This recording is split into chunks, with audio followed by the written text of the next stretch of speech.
பெண்களுக்கு சிறுநீர் லீக் ஆகும்போது ஏதாவது ஆப்ரேஷன் அவங்களுக்கு பெனிஃபிஷியலாக இருக்குமா, யாருக்கு அந்த ப்ரொசீஜர் தேவைப்படலாம், அதை பற்றி தான் சொல்ல போகிறேன். பெண்களுக்கு சிறுநீர் பையும் சிறுநீர் வர குழாய் யூரித்ரான்னு சொல்லுவோம், அது வீக் ஆகும்போது அவங்க எந்திரிக்கும் போதோ சிரிக்கும் போதோ இல்லை தும்மும் போதோ சிறுநீர் தன்னாலேயே கழிஞ்சிடும். அந்த மாதிரி தொந்தரவு இருக்கிறது நார்மல் கிடையாது. அவங்களுக்கு எக்ஸசைஸ் அண்ட் மெடிசன்ஸ் மூலியமா கரெக்ட் பண்ண ட்ரை பண்ணுவோம்.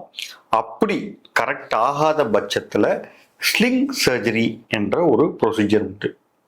இந்த ஸ்லிங் சர்ஜரின்றது என்னென்றால், ஒரு என்னோட விரல் அளவு ஒரு மெஷ், நம்ம சிறுநீர் வர தாரையில் அந்த மெஷ்ஷை ஒரு ஸ்லிங் மாதிரி இப்படி சப்போர்ட்டிங் டிஷ்யூ மாதிரி இப்படி வச்சிருவோம். அந்த ஸ்லிங்கை வச்சிருவோம்.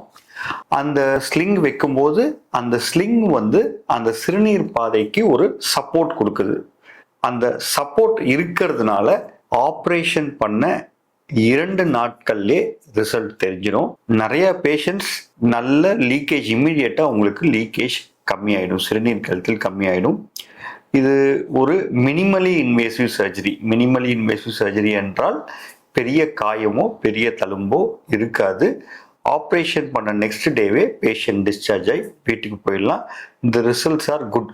கரெக்டான பேஷண்ட்ஸ்க்கு ஐடென்டிஃபை பண்ணி பண்ணும்போது ரிசல்ட்ஸ் நல்ல ரிசல்ட்ஸ் நம்மளுக்கு கிடைக்கும்.